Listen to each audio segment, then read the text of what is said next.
صلوا على محمد وآل محمد اللهم صل على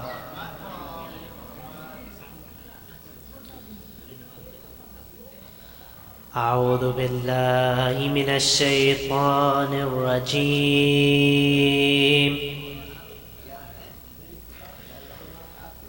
بسم الله الرحمن الرحيم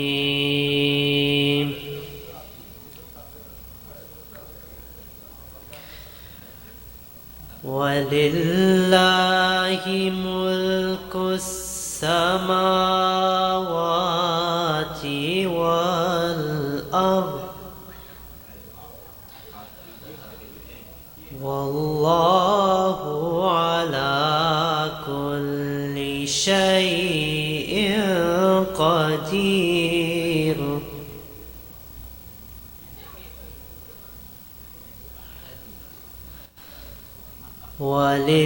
ولله ملك السماوات والأرض والله على كل شيء قدير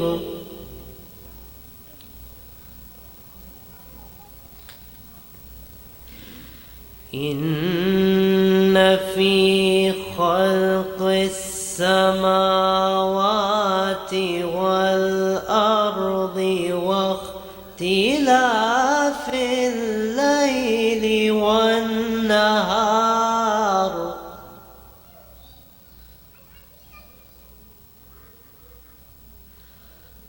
واختلاف الليل والنهار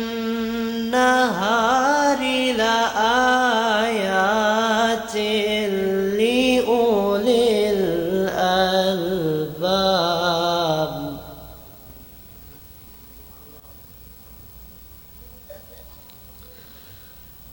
الذين يذكرون الله قياما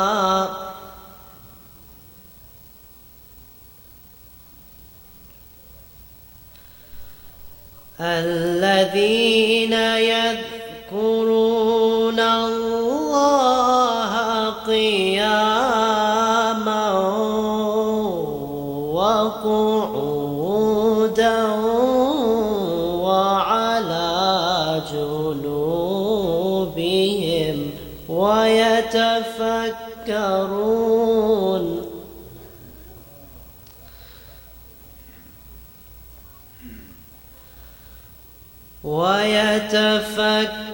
ويتفكرون في خلق السماوات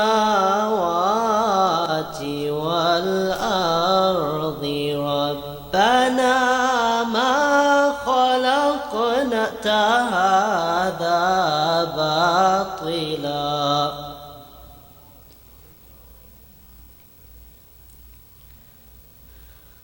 ربنا ما خلقت هذا باطلا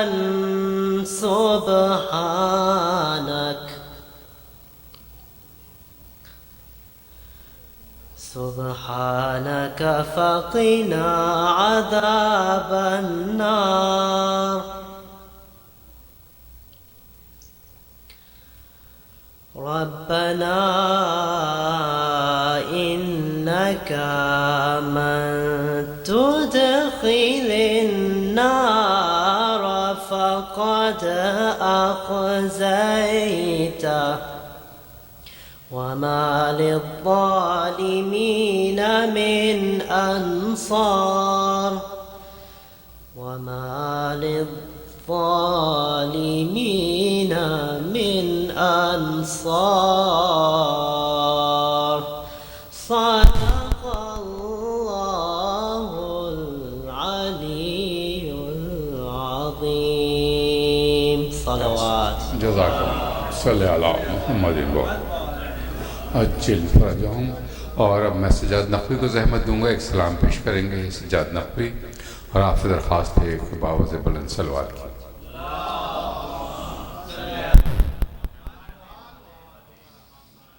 اے میرے غازی علمدار، اگر تم ہوتے، اے میرے غازی علمدار، اگر تم ہوتی زینب نا گرفتار، اگر تم ہوتے، اے میرے غازی علمدار، اگر تم ہوتے، نیزہ اکبر کے کلیجے میں نہ لگتا باز، میرا 18 برس والا نہ مرتا باز، ثانی حیدر کرار، اگر تم ہوتے، اے میرے غازی علمدار، اگر تم ہوتے، سینہ شہ پہ جو آرام کیا کرتے تھے، بوس جن کے شاہ مظلوم لیا کرتے تھے، زخمی ہوتے نہ وہ رخسار، اگر تم ہوتے، اے میرے غازی علمدار، اگر تم ہوتے، جلتے خیمے نہ کوئی چھینتا میری چادر، نہ رسن باندھتا کوئی، نہ برستے پتھر، نہ میں جاتی سر بازار، اگر تم ہوتے، اے میرے غازی علمدار، اگر تم ہوتے، دیکھ لیتی جو وہ ایک بار تمہاری صورت، قید خانے میں یتیماں کی نہ بنتی تربت، اے سکینہ کے طرفدار، اگر تم ہوتے، اے میرے غازی علمدار، اگر تم ہوتے، در سجاد کے آ کرنا لگاتا کوئی، پشت عابد پہ بھی نیزانہ چبھاتا کوئی، چلتا کانٹوں پہ نہ بیمار، اگر تم ہوتے، اے میرے غازی علمدار، اگر تم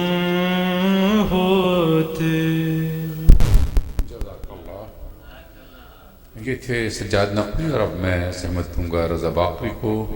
سلام پیش کریں گے جناب رضا باقوی.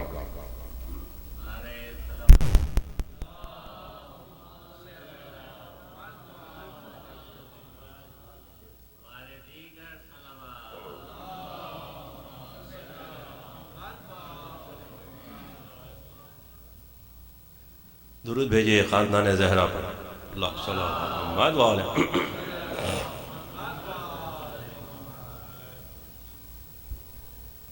یوں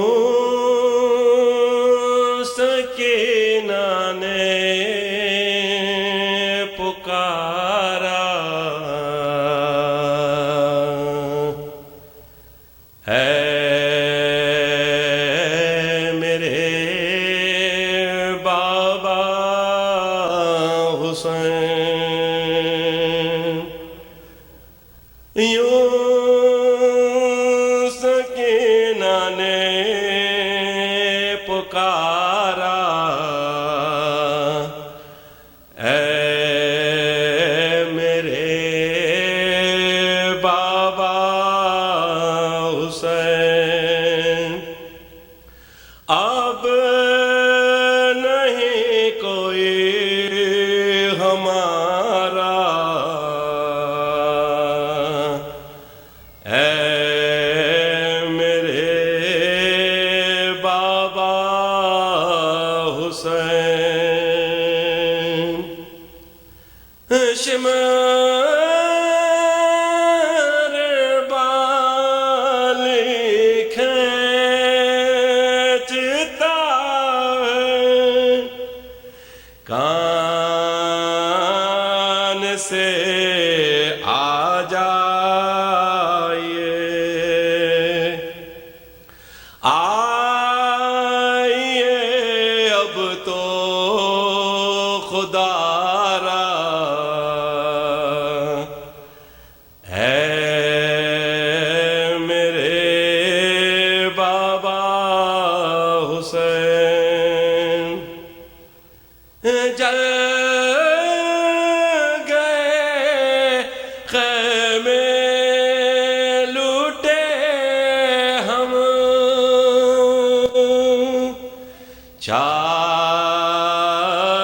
چادریں چھینی گئیں.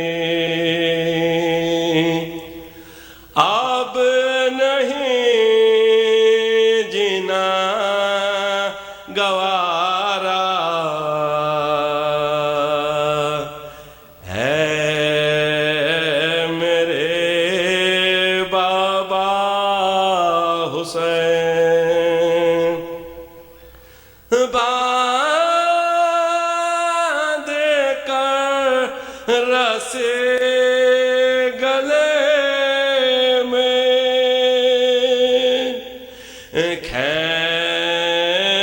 کھینچتا ہے شمر جا. میں نے ہم کو پکارا اے میرے بابا حسین. ناتواں ہے بیڑیاں ہیں دیجئے آ کر ذرا بھائی عابد کو سہارا ہے میرے بابا حسین.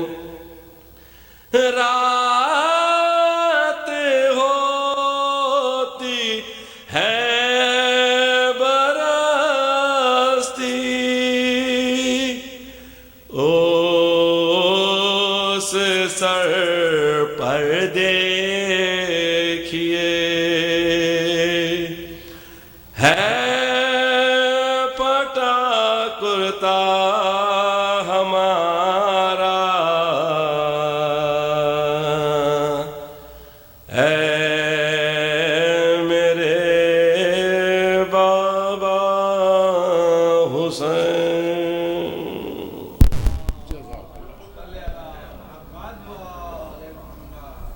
نامکمل سی سلوات ہے، زوردار سلوات ہونی چاہیے.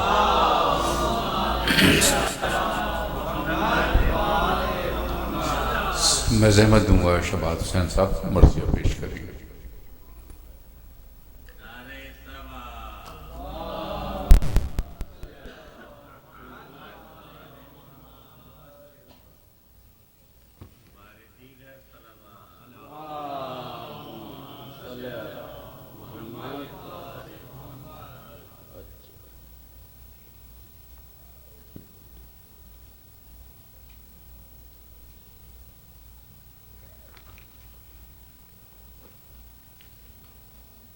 یہ ہمارے ساتھی بازو میشم رضا صاحب کی طبیعت خراب ہو گئی تھی، یہ کراچی چلے گئے تھے، تو کئی مہینوں کے بعد ہمارے پھر سے بازو بنے ہیں. اللہ ان کو سلامت رکھے.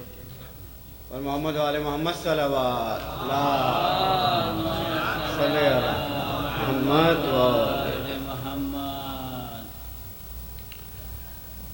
مرثیے کے چند بند اس میں شیریں ملاقات کر رہی ہے امام حسین کے لیے، اور کس طرح سے ملاقات ہوتی ہے پیش خدمت ہے. فاتحہ شہیدان کربلا.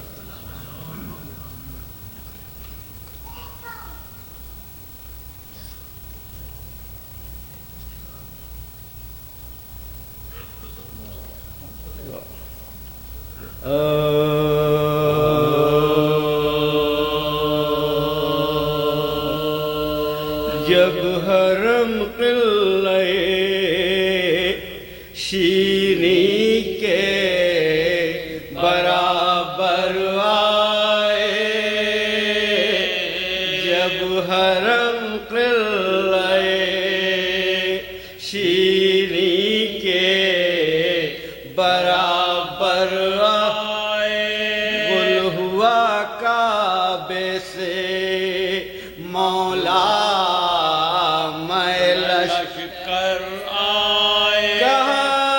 شیریں نے کی ارمان دلی آئے، میرے مولا میرے سلطان میرے سرور آئے، میرے مولا میرے سلطان میرے سرور آئے.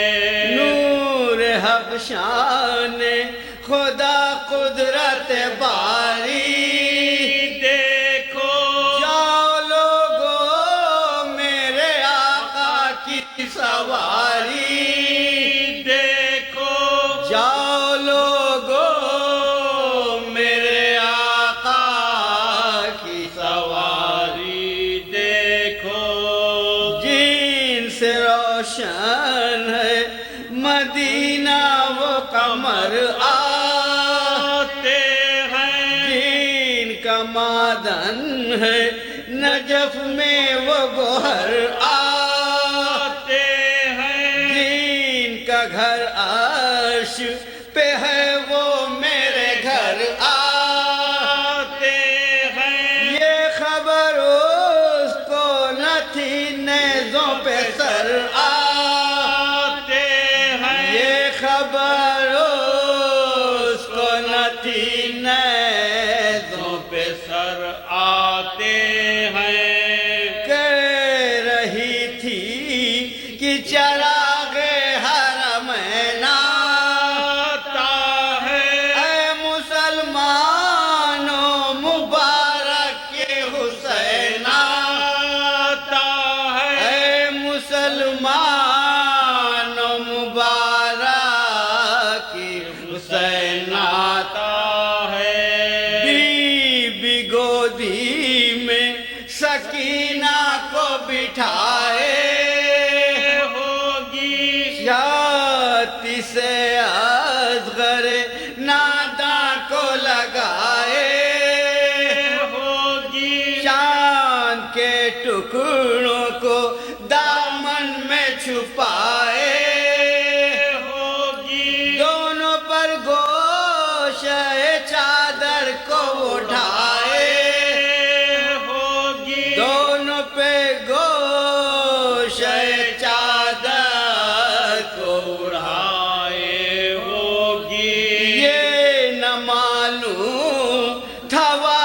نہیں اصغر تاج و مسند کہاں برقع نہیں چادر بھی نہیں تاج و مسند کہاں برقع نہیں چادر بھی نہیں تھا خیال اس کو کہ چوگرد تو یاور ہوں گے بیچ میں لشکر اسلام کے سرور ہوں گے گھوڑوں پہ ناقے زینب کے برابر ہوں گے پردہ محمل کا سنبھالے علی اکبر ہوں گے پردہ محمل کا سنبھالے علی اکبر ہوں گے وہاں نہ محمل تھا نہ حشمت تھی نہ زیبا آئی تھی سر شبیر کے ہمراہ بہن آئی تھی سر شبیر کے ہمراہ بہن آئی تھی ناگہاں راہ میں برپا ہوا شورے ماتم سن کے منہ فاق ہوا ہل گئے تھرائے قدم دیکھنے کو جو گئے تھے حشم و شاہ وہ زن و مرد پھرے خاک اڑاتے وہ زن و مرد پھرے خاک اڑاتے سخت بے چین ہوئی طالب آرام دل پہ انگشت شہادت سے لکھا نام دل پہ انگشت شہادت سے لکھا نام حسین ایک عورت نے یہ باہر سے پکارا اری شیری تیرے ارمان ملے خاک میں گھر کا گھر ہو گیا خاتون قیامت کتبا وارث آل نبی مر گیا انا للہ وارث آل نبی مر گیا انا للہ ہم زیارت کو گئے تھے سو یہ محشر دیکھا میں تیری حضرت زینب کو کھلے سر دیکھا لے تیری حضرت زینب کو کھلے سر دیکھا اے تہی وہ کہتی ہوئی دوڑی باہر خاک میں خاک منہ میں تیرے کس منہ سے یہ دیتی ہے خبر کون زینب جسے دیکھائی ہے تو ننگے سر وہ پکاری کی حسین ابن علی کی خواہر وہ پکاری کہ حسین ابن علی کی خواہر اے فقط میں ہی نہیں دیکھ کے سب آئے ہیں اسما باندھ کے شانوں میں عدولہ اسما باندھ کے شانوں میں عدولہ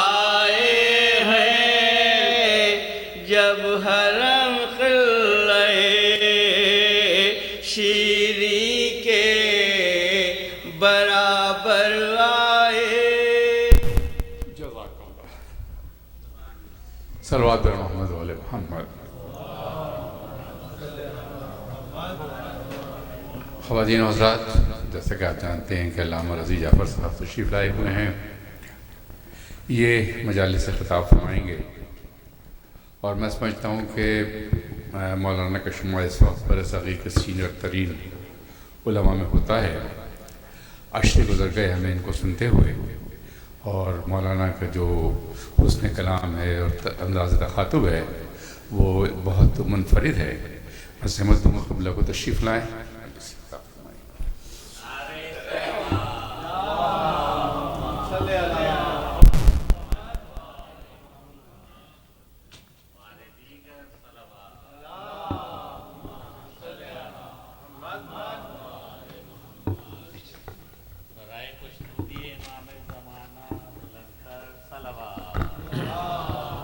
جی چلو فاتحہ۔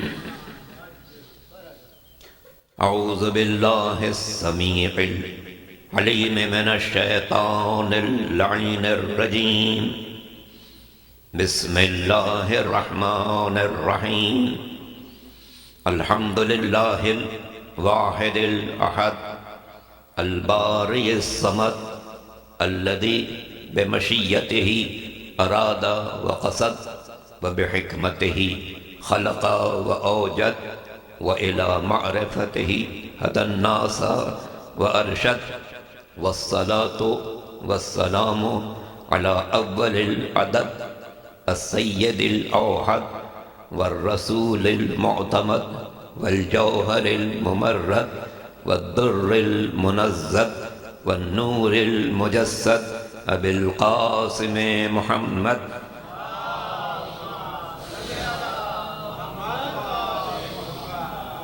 وآلہ الطیبین الطاہرین المعصومین المظلومین الغر المیامین الذین فاز من اعترف بولایتہم واعتقد وخاب من انکرہا وجحد، الذین اذہب اللہ عنہم الرجس وطہرہم تطہیرا۔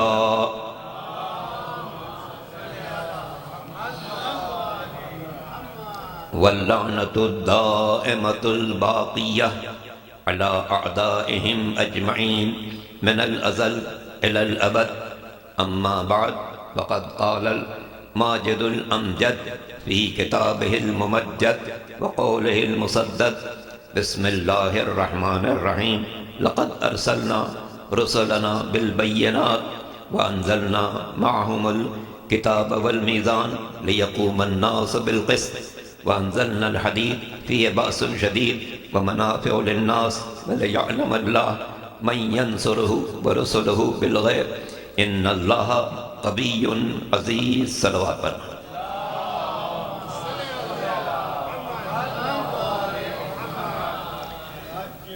سورہ مبارک الحدید قرآن مجید کے سوروں میں سے اس کا نمبر 57 ہے، پارہ 27واں ہے، اور آیت نمبر 25 جس کی تلاوت کی سعادت حاصل کی گئی۔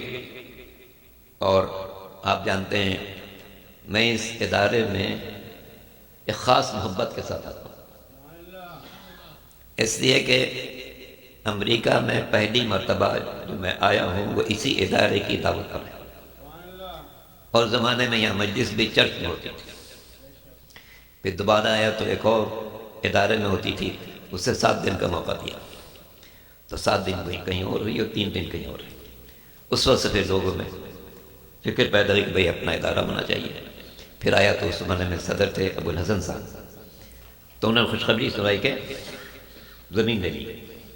الحمدللہ آپ دیکھیں اس وقت سے یہ اب یہاں کے مقبول ترین اداروں میں سے ہیں، جہاں خصوصاً عشر محرم کے دوران ہزاروں افراد آتے ہیں اور شہزادی کونین کو ان کے لال کا قرصہ دیتے ہیں۔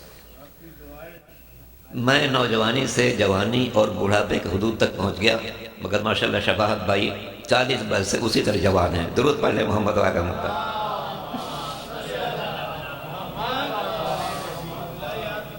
تو شروع کے دنوں میں ایک میر صاحب ہوتے تھے، وہ سوچخانی کرتے تھے. وہ لندن میں میرے ساتھ مجلسیں پڑھتے رہے تھے اور پھر یہاں آ گئے تھے، پھر یہاں سوچخانی کرتے تھے اور یہ نواخانی کرتے تھے. تو میں نے عرض کیا کہ میں تو نوجوانی سے جوانی اور بڑھاپے کی حدود میں داخل ہو گیا، اور بڑھاپا جب انسان کو چاہے پٹک دے، کچھ نہیں پتہ کس وقت پٹک دے. البتہ ہمارے لکھنؤ کے ایک ایڈوکیٹ صاحب تھے، وہ کہتے ہیں کہ جناب ہم لوگ کسی کو صرف پٹکتے نہیں ہیں، اٹھا کے پٹکتے. درود پڑھ لیں محمد.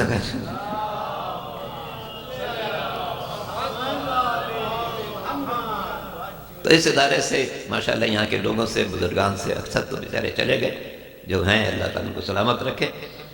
تو قمر بھائی ہمیشہ سے اناؤنس کرتے رہے اور ہمارے شباب بھائی یہاں کے پروگراموں کو آگے بڑھاتے رہے، سوتخانی بھی، نواخانی بھی، اناؤنسمنٹ بھی وغیرہ. تو اس ادارے سے خاص تعلق رہا، اور جو لوگ یہاں سے چلے گئے اللہ ان سب کے درجات بلند کرے، اور جو موجود ہیں خدمت کر رہے ہیں ان کی توفیقات میں اللہ تعالیٰ اضافہ فرمائے. مل کے درود پڑھ لیں محمد علیہ محمد.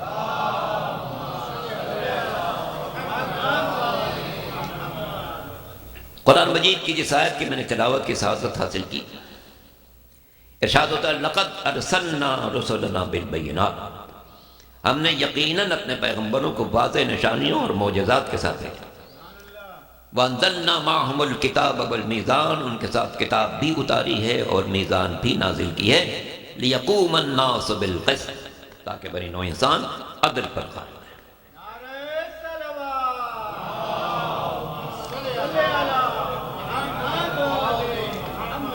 وَأَنزَلْنَا الْحَدِيدَ فِيهِ بَأْسٌ شَدِيدٌ، اور ہم نے ایک لوہا اتارا جس میں بڑی طاقت ہے. وَمَنَافِعُ لِلنَّاسِ، اور بنی نوع انسان کے لیے منفعت ہے. وَلِيَعْلَمَ اللَّهُ مَن يَنصُرُهُ وَرُسُلُهُ بِالْغَيْبِ، اور اللہ دیکھنا چاہتا ہے کہ کون ہے جو اللہ کی بھی مدد کرتا ہے، اس کے پیغمبر بھی مدد کرتا ہے، مخفی طور مدد کرتا ہے. ان اللہ قوی عزیز، اللہ یقیناً صاحب قوت بھی ہے، صاحب عزت بھی ہے.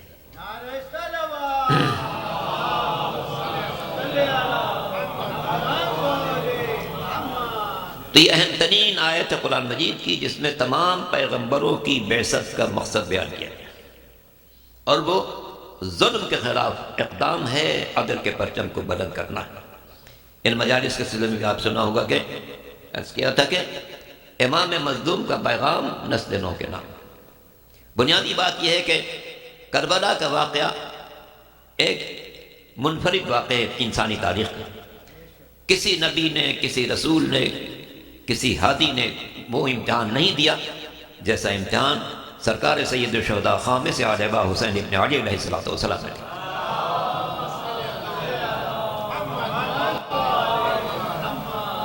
اسی لیے آپ دیکھتے ہیں کہ انسانی تاریخ میں کسی کا اتنا ذکر نہیں ہوتا جتنا حسین ابن علی کا ذکر. ہر سال مجالس کی تعداد میں اضافہ، جلوسوں میں اضافہ، بارگاہوں میں اضافہ، بندگان خدا کے اندر یہ پیغام مسلسل پہنچ رہا ہے کہ انسان کو بیدار تو ہو لینے دو، ہر قوم پکارے گی ہمارے ہیں حسین.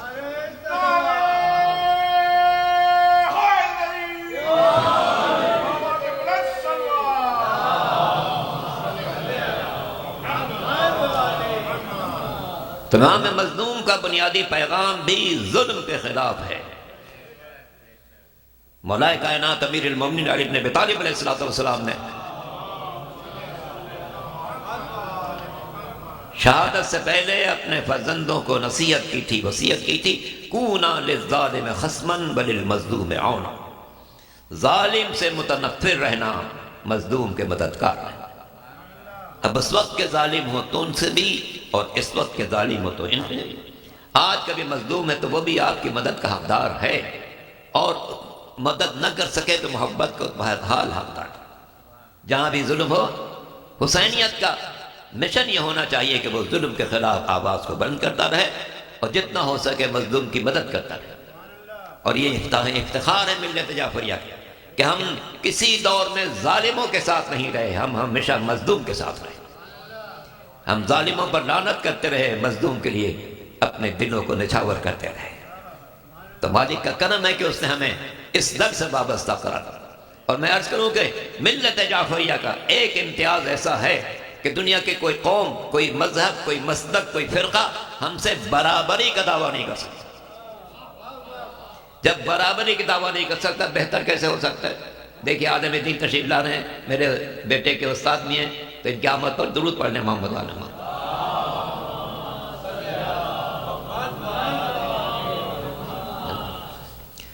تو میں کہہ رہا تھا کہ ہمارا ایک امتیاز ایسا ہے، دنیا کے کوئی قوم، کوئی مذہب، کوئی فرقہ، کوئی مسلک ہم سے برابری کا دعویٰ نہیں کر سکتا، تو بہتر کیسے ہو سکتا ہے؟ اور وہ ہمارا امتیاز یہ ہے کہ حضرت آدم سے لے کے حضور تک، مولا کائنات سے لے کے قائم آل محمد امام زمانہ جلا فرج ہو شریف تک،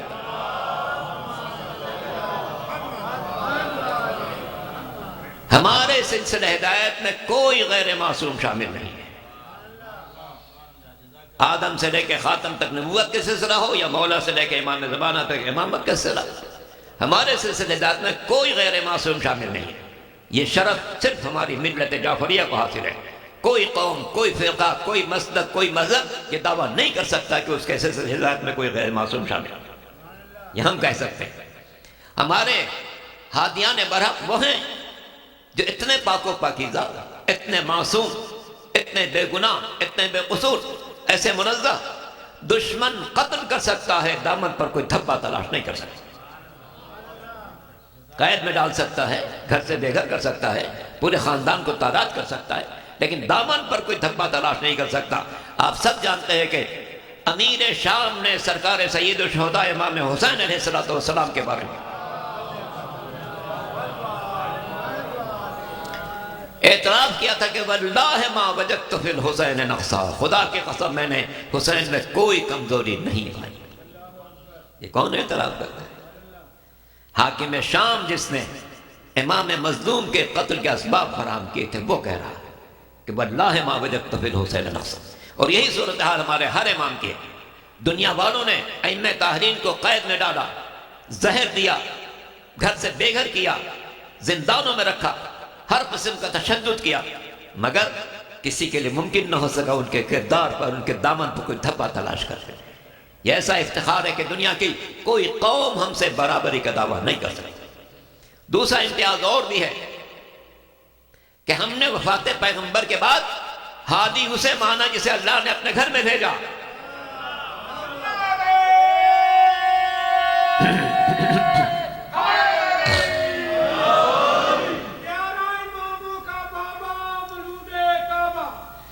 واہ، مولود کعبہ، یا جسے اللہ نے اپنے گھر میں بھیجا۔ کسیرا میسر نشودی سعادت بکعبہ ولادت بمس شہادت۔ میرے مولا کے علاوہ کسی کو یہ شرف نہیں ملا کہ کعبے میں ولادت ہو، شہادت کی منزل مسجد خدا سے چل رہا۔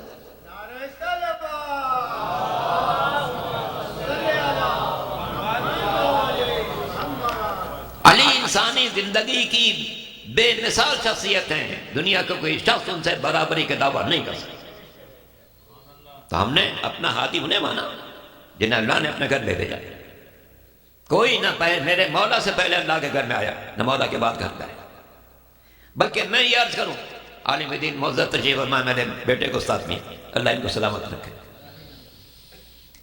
میں عرض کرتا ہوں کہ صرف تاریخی حقیقت نہیں ہے کہ مولا سے پہلے کوئی پیدا نہیں ہوا، بلکہ انتظام قدرت نظر آ رہا ہے۔ یہ اللہ کا انتظام نظر آ رہا ہے کہ کوئی پیدا نہ ہو۔ یہ انتظام کی بات میں نے کہاں سے پیش کی؟ آپ جانتے ہیں جناب مریم کی والدہ نے نظر کی تھی، منت مانی تھی، پالنے والے مجھے تو جو اولاد دے گا میں تیرے گھر کی خدمت کے لیے وقف کر دوں۔ مریم دنیا میں آئی، ماں کا خیال تھا کہ بیٹا آئے گا تو بیٹا بہتر طریقے سے خدمت کرے گا بیت المقدس کی، لیکن بیٹی آئی۔ بہرحال منت پوری کرنا بہرحال واجب ہے۔ منت ماننے سے پہلے سوچ لیتے ہیں کہ میں کر سکوں گی یا نہیں۔ اگر میں منت مان لوں کہ میں خانہ کعبہ کا 10,000 طواف کروں گا تو یہ لغو ہے، اسے کہ میں کر نہیں سکتا، درود پڑھنے محمد علیہ وسلم۔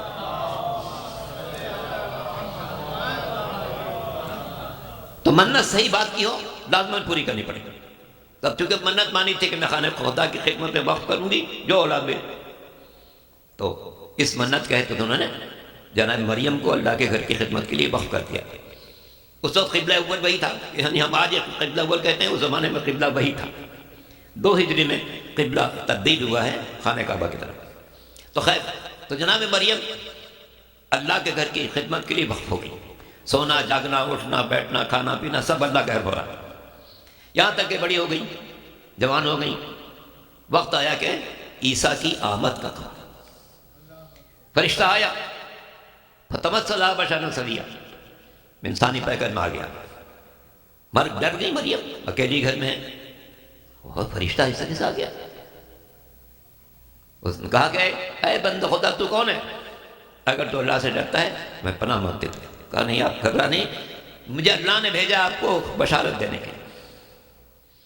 بشارت دینے کے لیے جناب عیسیٰ کی بشارت آ گئی. وہ وقت بھی آیا کہ جناب مریم کہ یہاں بچے کی آمد تھی. اب جب جناب مریم کے یہاں عیسیٰ کی آمد کا وقت آیا تو قدرت نے حکم دا مریم یہ عبادت خانہ ہے، زکا خانہ نہیں ہے، گھر سے باہر تشریف لے جائیے. اب سوچنے کی بات ہے، اگر کوئی خاتون بچپن سے جوانی تک کسی گھر میں رہتی ہو اور اسی کی ولادت بھی وہیں ہو جائے تو کس کو اعتراض ہو سکتا تھا؟ کسی کو اعتراض نہیں ہو سکتا تھا. بھئی ٹھیک ہے، جہاں رہتی تھی وہیں بچہ آ گیا. اور ویسے بھی کسی خاتون کے اگر ولادت ہونے والی ہو اسے گھر کے اندر رہنے کی ضرورت ہوتی ہے، گھر کے باہر نہیں بھیجا جاتا. ہاسپٹل میں بھی جو خواتین جاتی ہیں اس کام کے لیے ان کے لیے پردہ ڈال دیا جاتا ہے تاکہ کسی کی نگاہ نہ پڑے کیا ہو رہا ہے. مگر یہاں قدرت کو انسان کچھ اور کر رہا. مریم سے حکم ملتا ہے کہ گھر سے باہر جائیے، عبادت خانہ ہے، زکا خانہ نہیں ہے. گھر سے باہر نکلی، ایک درخت کے نیچے بیٹھ گئی، وہاں جناب عیسیٰ تشریف لائے. اس لیے آپ دیکھیں ہر سال دسمبر میں عیسائی حضرات درختوں کو سجاتے ہیں. اس کا نام رکھتے ہیں کرسمس ٹری. یہ کرسمس کا درخت کیوں؟ اس لیے کہ جناب عیسیٰ کی ولادت درخت کے نیچے ہوئی تھی. تو جناب مریم جو گھر کے اندر بچپن سے خدمت پر معمور تھیں، رہنا سہنا جاگنا اٹھنا کھانا پینا عبادت کرنا سب یہی ہوتا تھا. مگر جب بچے کی آمد کا وقت آیا تو گھر سے باہر بھیجی گئی. فاطمہ بنت اسد اللہ کے گھر کی خدمت پر معمور نہیں تھیں، سردار قریش کے ہاں زندگی گزار رہی تھیں. مگر جب مولا کی آمد کا وقت آیا، یا یوں کہیے ادائے امانت کا وقت آیا،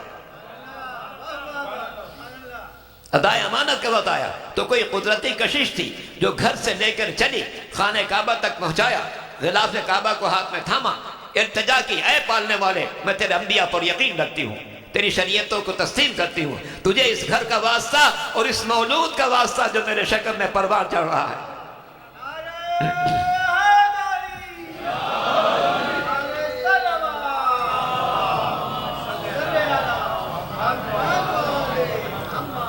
گویا علی و ولی وسیلہ الہی ہے کہ ابھی دنیا میں آئے نہیں ہیں، انہیں وسیلہ بنایا جا رہا ہے. ادھر سے جناب فاطمہ بنت اسد کی دعا جاتی ہے، وہاں جواب دعا کے طور پر اللہ کے گھر میں نیا در قائم ہو گیا. اور کمال اطمینان کے ساتھ جناب فاطمہ بنت اسد گھر میں داخل ہو گئی.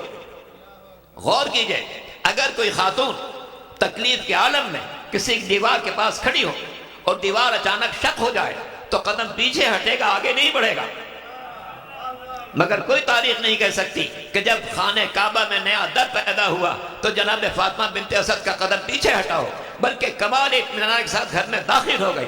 جس سے دو باتیں واضح ہیں. ایک تو یہ کہ جناب فاطمہ بنت اسد کوئی عام معمولی خاتون نہیں ہے جو اس شگاف کو حادثہ سمجھتی، بلکہ ایک بابصیرت مومنہ ہیں جو جانتی ہیں اللہ نے میرے لیے نیا در قائم کیا ہے. اسی لیے کمال اطمینان کے ساتھ کے گھر میں داخل ہو گئی.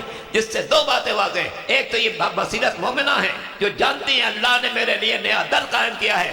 دوسری بات یہ ہے فاطمہ بنت اسد ماں ہیں اس ولی کردگار کی جس کا قدم کبھی پیچھے ہٹا نہیں.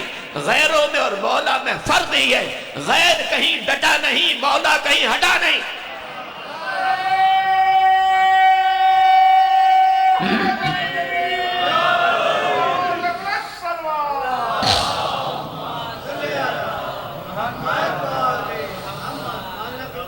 غیر کہیں ڈٹا نہیں، مولا کہیں ہٹا نہیں، بلکہ جب سارا لشکر چلا جائے تب بھی علی موجود،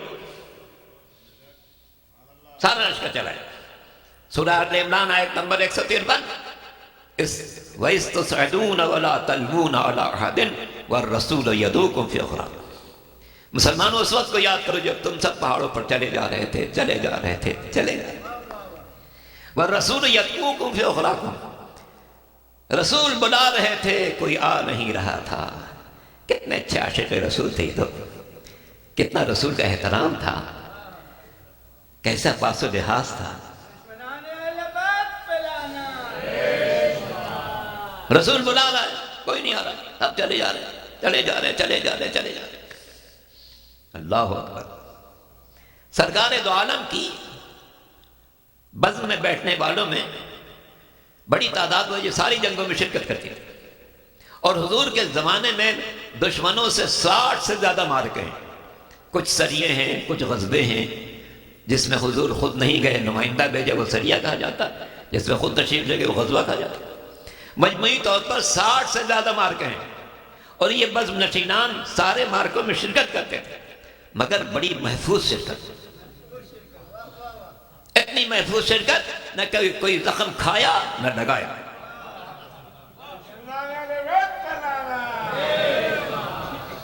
صاف ستھرے جاتے تھے، صاف ستھرے واپس آتے تھے۔ اسی لیے کسی شاعر نے سچ کہا، لڑنے والوں کے رجسٹر میں کہیں نام نہ تھا، لڑنے والوں کے رجسٹر میں کہیں نام نہ تھا، کھانے پینے کے سوا اور کوئی کام نہ تھا۔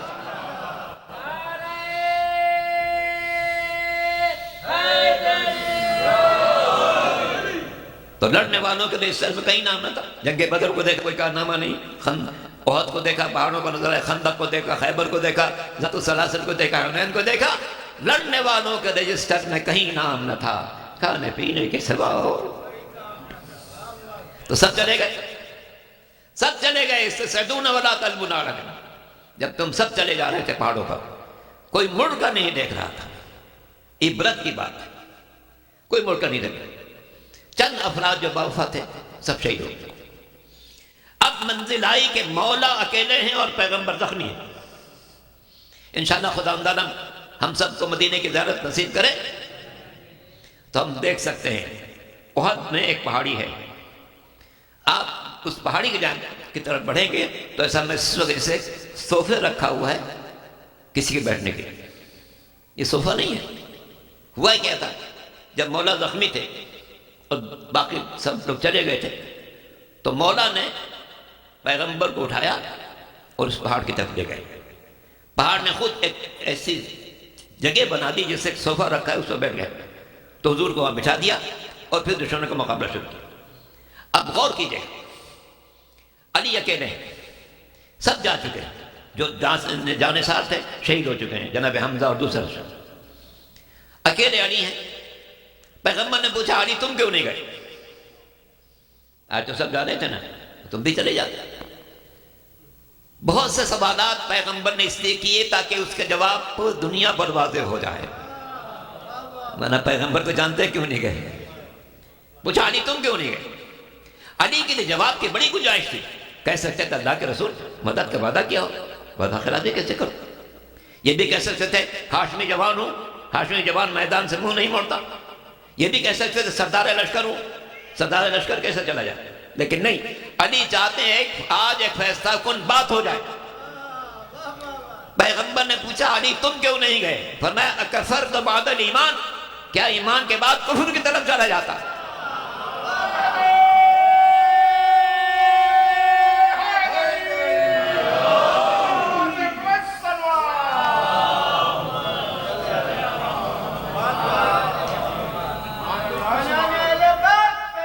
بے شمار جو اس بات کی علامت ہے کہ جو پیغمبر سے اجازت لیے بغیر میدان سے گیا وہ میدان سے نہیں گیا، ایمان سے چلا گیا،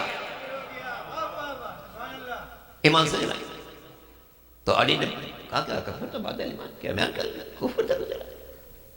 یہ علامت ہے قیامت تک کے لیے کہ پیغمبر کو چھوڑ کر چلے جانے والے میدان سے صرف نہیں گئے، ایمان سے بھی چلے۔ اب دنیا والے پہلے ان کا ایمان ثابت کریں۔ تو اب پیغمبر زخمی ہیں، ایک جگہ محفوظ بیٹھے ہوئے، علی ہیں اور سامنے 3500 کا لشکر۔ جنگ احد میں جو تعداد مشرکین کی ہے وہ کم از کم 3500۔ سوچا جا سکتا ہے ایک آدمی اکیلا ہو، 10 آدمی اس پر حملہ آور ہو، دفاع کتنا مشکل ہوگا۔ 10 کی جگہ 100 ہو جائے، 100 کی جگہ 1000 ہو جائے، یہاں 3500 ہر طرف سے امٹ امٹ کر حملہ کر رہے ہیں۔ اس لیے مولا کے جسم میں مبارک پر 90 زخم لگ گئے۔ یہ زخم سوئیوں کے کانٹوں کے نہیں تھے، تلواروں کے زخم تھے۔ ایک زخم لگ جائے انسان اٹھنے کے قابل نہ رہے، 90 زخم لگ گئے۔ مگر کیا کہنا قوت حیدری کا، اتنے زخموں کے لگنے کے باوجود کبھی دائیں طرف حملہ کیا، کبھی بائیں طرف حملہ کیا، کبھی قلب لشکر میں داخل ہو، اتنی بھرپور جنگ کی اور اتنے دشمنوں کو فنار کیا کہ لڑتے لڑتے علی کی تلوار بھی ٹوٹ گئی۔ اب دشمن کو حوصلہ پیدا ہوا کہ اب تو علی کے پاس تلوار بھی نہیں ہے، اب تو مقابلہ بہت آسان ہو جائے گا۔ مگر دشمن نہیں جانتا کہ کافر ہو تو تلوار پہ کرتا ہے بھروسہ، کافر ہو تو تلوار پہ کرتا ہے بھروسہ، مومن ہو تو بے تیغ نہیں لڑتا ہے سپاہی۔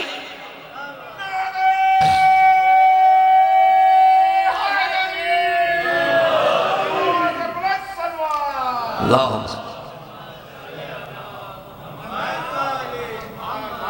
جب مومن بے تیغ لڑتا ہے جو کل ایمان ہے اس کے لڑنے کے کیا شان ہوتا ہے۔ جب علی کے پاس تلوار بھی نہ رہی، اب لڑنے کا ایک نیا انداز اختیار کیا جو صرف جنگ احد میں نظر آیا کہ جو دشمن سامنے آتا اسے پکڑتے فضا میں اچھالتے تھے، اس کے پیچھے دوسرے مشرک کو اچھالتے، اس کے پیچھے دوسرے مشرک کو اچھالتے۔ یہ مشرکین فضا میں ٹکراتے جاتے، گرتے جاتے، مرتے جاتے۔ افلاک میں آواز بلند ہوئی، لا فتح الا علی، لا سیف الا ذو الفقار۔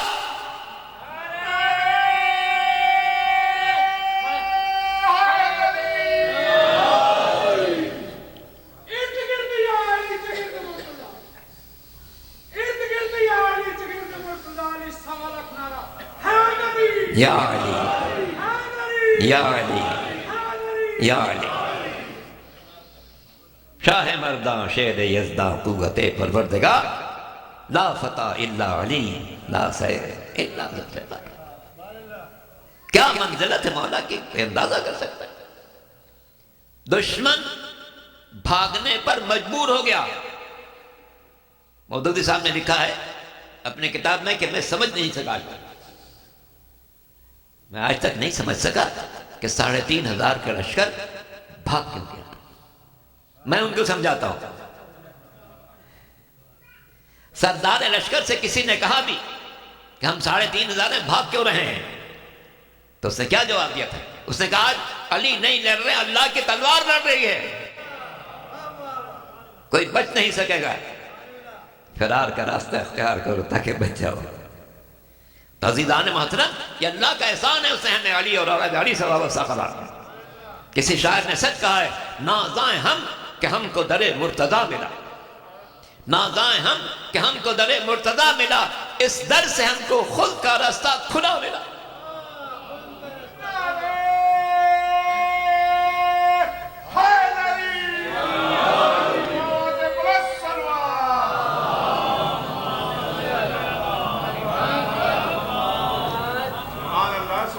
تو نازائیں ہم کہ ہم کو در مرتضیٰ ملا، اس در سے ہم کو خود کا راستہ کھلا ملا۔ کسی اور دروازے سے جائیں گے آگے راستہ بند ملے گا، پہلا دروازہ جائیں، دوسرے سے جائیں، تیسرے سے جائیں، آگے بند ملے گا۔ ایک ہی راستہ ہے جس کے آگے راستہ کھلا ہے اور وہ راستہ سیدھا جا رہا ہے کہاں؟ خود کا راستہ کھلا ملا۔ یہ اللہ کا احسان ہے، اور دین کا ہر چراغ زندہ ہے تو علی اور اولاد علی کے بنا پر۔ یہ مسجدیں قائم ہیں تو حسین ابن علی کی بنا پر، محرابوں میں سجدے برقرار ہیں تو حسین ابن علی کی بنا پر، قرآن کی تلاوت زندہ ہے تو اس مظلوم کی بنا پر جس کا سر نوک نیزہ پر تھا اور تلاوت کلام پاک ہو رہی تھی۔ چھٹی کے شب نہیں، اس لیے زیادہ زحمت نہ دو۔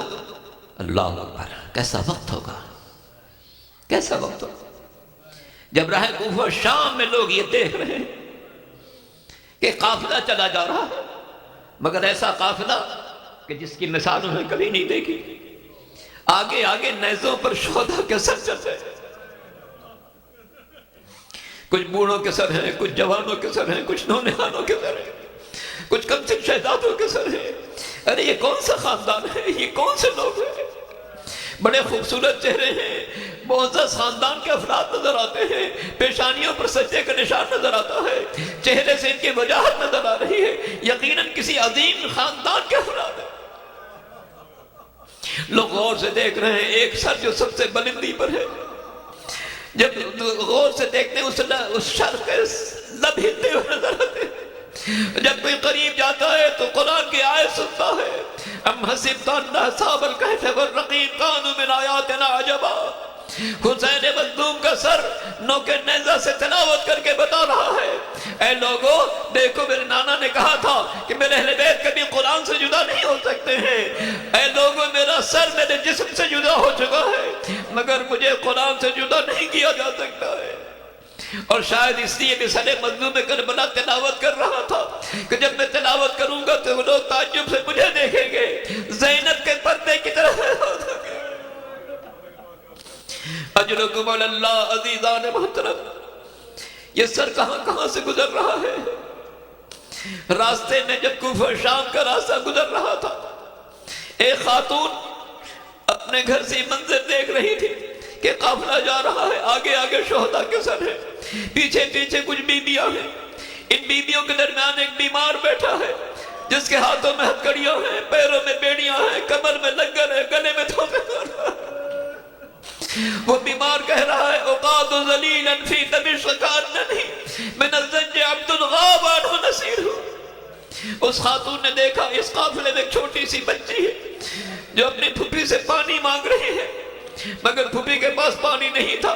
انہوں نے کہا بیٹا کسی بستی میں پہنچیں گے تو شاید پانی کا انتظام ہو جائے، مگر بچی بہت پیاسی تھی، بار بار کہے تھی پھوپھی جان پانی مل جائے، پھوپھی جان تھوڑا سا پانی مل جائے، مگر کہاں تھا پانی۔ اس خاتون نے اپنے گھر سے پیالے میں پانی بھرا، لا کر شہزادی کو پیش کیا، لو بی بی پانی پی لو۔ اس بچی نے پھوپھی کی طرف دیکھا، گویا اجازت مانگ رہی ہو۔ پھوپھی نے کہا بیٹا اس علاقے میں ہمارا کوئی جان پہچان والا تو نہیں ہے، ہو سکتا ہے کسی حاجت کے تحت پانی لے کر آئے، پہلے اس کی حاجت پوچھ لو پھر پانی پی لینا۔ اب بچی نے اس سے پوچھا بی بی آپ کو کوئی حاجت تو بیان کرے۔ اس خاتون نے کہا میری کوئی حاجت تو نہیں ہے لیکن جب آپ پانی پی لیں میرے لیے دعا کر دیجئے گا۔ شہزادی زینب نے کہا بیٹی پہلے دعا کر دو، ہمارے محمد کا طریقہ یہ ہے پہلے لوگوں کی حاجتیں پوری کرتے ہیں۔ اب بچی نے پانی رکھ دیا، ہاتھوں کو پہل جوڑا، اس کے لیے دعا کرنا شروع کی۔ اس خاتون نے کہا میری پہلی دعا یہ ہے میرا وارث سفر پر گیا ہوا ہے، آپ دعا کریں میرا وارث سفر سے زندہ واپس آ جائے۔ جس بچی کا پورا گھرانہ سفر میں مارا گیا تھا وہ دعا کر رہی پالنے والے اس کا وارث سفر سے زندہ ہو جائے۔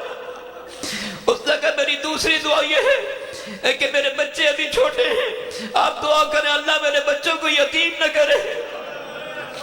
وہ بچی جو یتیمی کے حالت میں شبر کے تماچے کھاتی رہی، دعا کر رہی پالنے والے اس کے بچے یتیم نہ ہو۔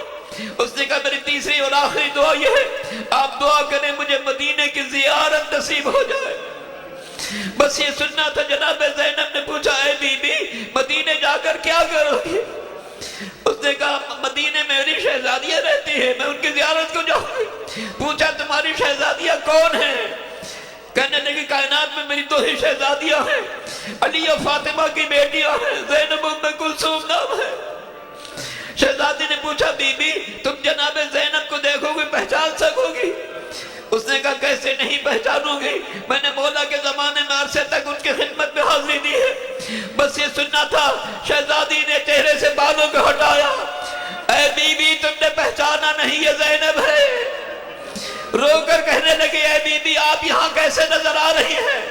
فرمایا ذرا آگے بڑھو، نوکے نیزہ پر ایک سر نظر آئے گا، غور سے دیکھنا یہ سر کبھی دوش رسول پر ہوتا تھا کبھی آغوش رسول پر ہوتا تھا۔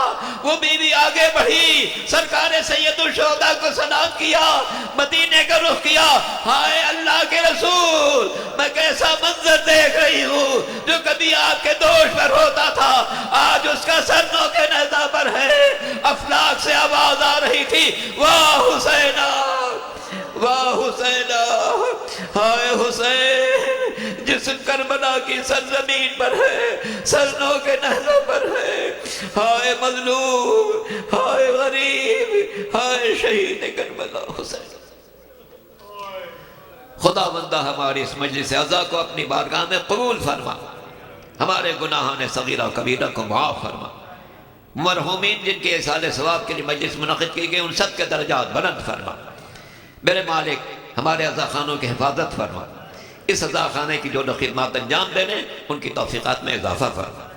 میرے مالک تجھے واسطہ ہے محمد و آل محمد کا، دنیا کے تمام مظلوموں کی مدد فرما، فلسطین کے مظلوموں پر رحم فرما، ان کے خلاف جو جا رہی ہے تو اس کا خاتمہ فرما، تمام مقدس مزارات کی حفاظت فرما، جنت البقیع کی تعمیر نو کے اسباب فراہم فرما۔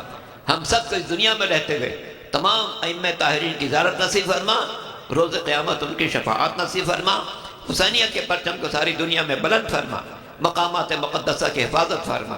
اے میرے مالک روئے زمین پر امن و امان قائم فرما، قائم آل محمد کے ظہور میں تاجیل فرما۔ ربنا تقبل منا انک انت السمیع العلیم برحمتک یا ارحم الراحمین۔ ماتم حسین۔ یا حسین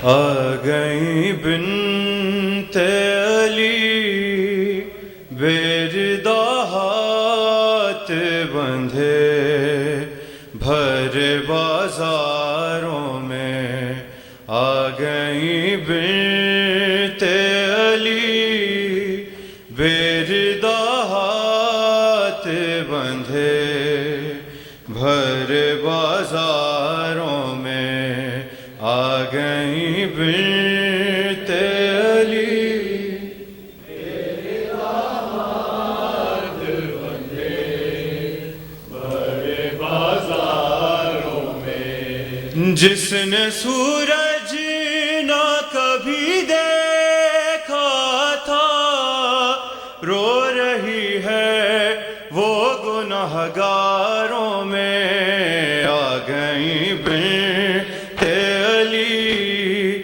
بیردہ ہاتھ بندھے ہر بازاروں میں، آ گئی بنت علی بیردہ ہاتھ بندھے ہر بازاروں میں۔ کون جانے کہ یہ ہے کون رسن پہنے ہوئے، بیرداروں کی ہے سجاد کے پیچھے چھپ کے سسکیاں روپی ہے جس بی بی کی، ہائے زنجیروں کی جھنکاروں میں، آ گئی بنت علی بیردہ ہاتھ بندھے ہر بازاروں میں، آ گئی بنت علی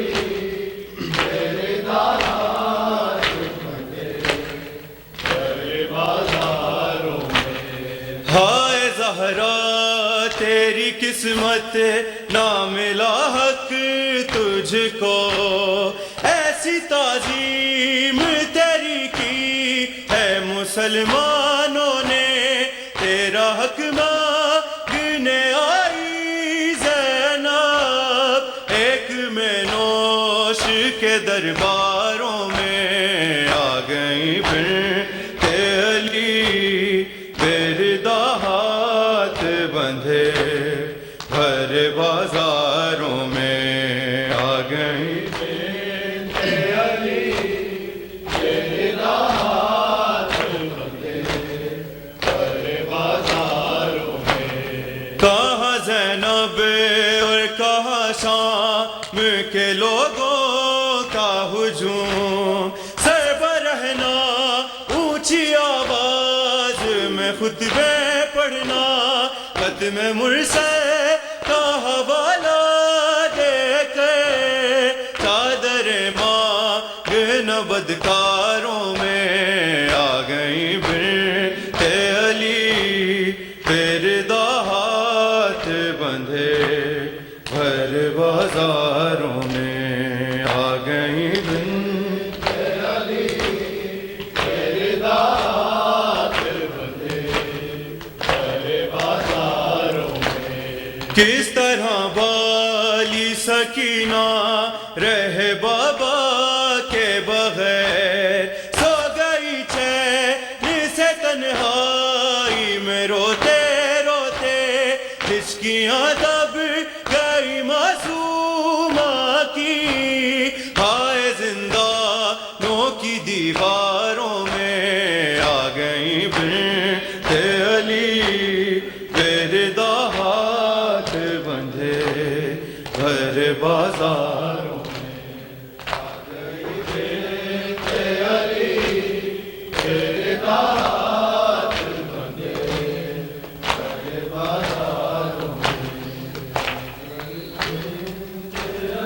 ہائے میرا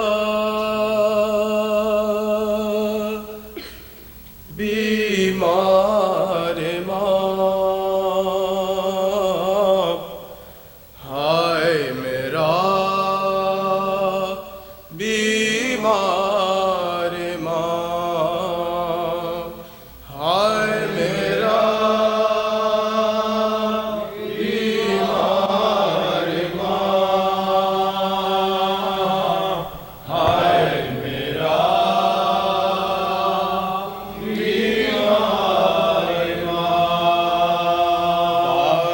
قتل شاہ انا بعد قتل شاہ انا خیر غربت کی وہ شان قتل شاہ انا خیر غربت کی وہ شان غش میں پڑا تشنا کا ہو جائے غم سے نہ تمام ہائے میرا بیمار ماں ہائے میرا بیمار ماں در ہے تاثیر ہے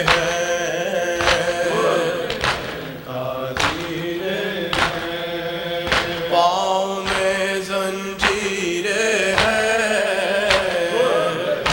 تاثیریں ہیں پاؤں میں زنجیریں ہیں ہاتھوں میں تقدیریں ہیں چلنا ہے مشکل دوگا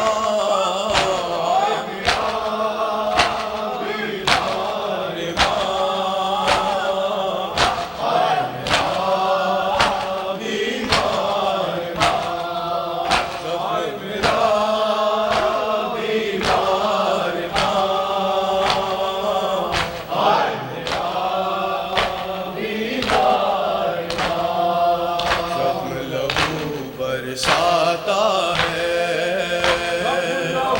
برساتا ہے دل ہے کہ چھلکاتا ہے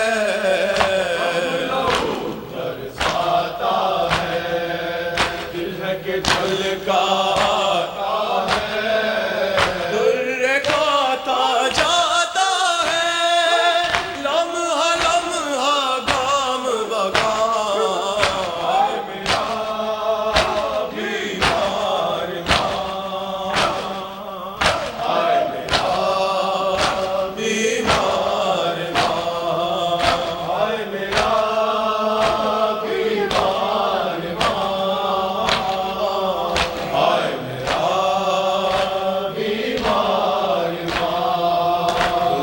حسد سے کینوں سے بغض و حسد سے کینوں سے لو دیتے ہوئے سینوں سے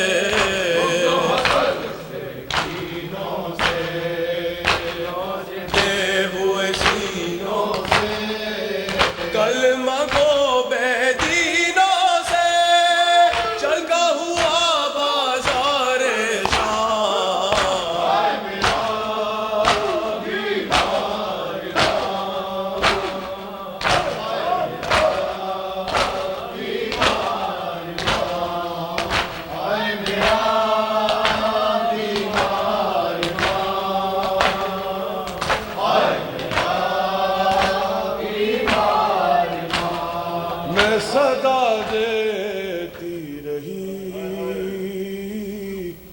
تو نہ آیا غازی جب ردا سر سے چھنی میں صدا دیتی رہی تو نہ آیا غازی جب ردا سر سے چھنی میں صدا دیتی رہی تو نہ آیا غازی آل عمران کہاں اور زندان کہاں یہ بہن قید ہوئی تو نہ آیا غازی جب ردا سر سے چھنی میں صدا دیتی رہی آل عمران کہاں اور زندان کہاں یہ بہن قید ہوئی تو نہ آیا غازی جب ردا سر سے چھنی میں صدا دیتی رہی تو نہ آیا اور ہم کو پانی نہ ملے تیری خوشبو تو رہے تیرے بازو نہ کٹے چاہے مچکی نوچ دے مگر ہو نہ سکا تیرے بازو ہے جدا مجھ پہ ہے تشنا لبی تو نہ آیا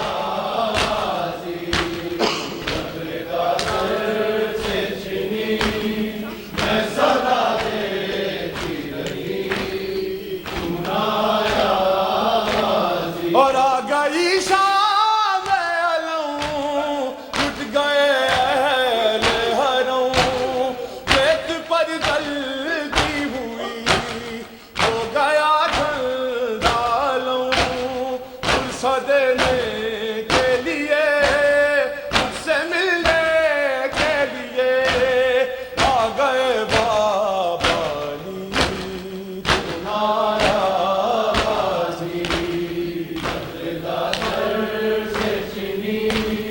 میں صدا دیتی رہی تو نہ آیا غازی قید خانے میں قضا جب سکینہ کو ملی دیکھے کرتے کا کفن بچی دفنائی گئی اس گھڑی نام تیرا صورت ناد علی خود میں دہراتی رہی تو نہ آیا غازی جب ردا سر سے چھنی میں صدا دیتی رہی تو نہ آیا غازی جب ردا سر سے چھنی میں صدا دیتی رہی تو نہ آیا غازی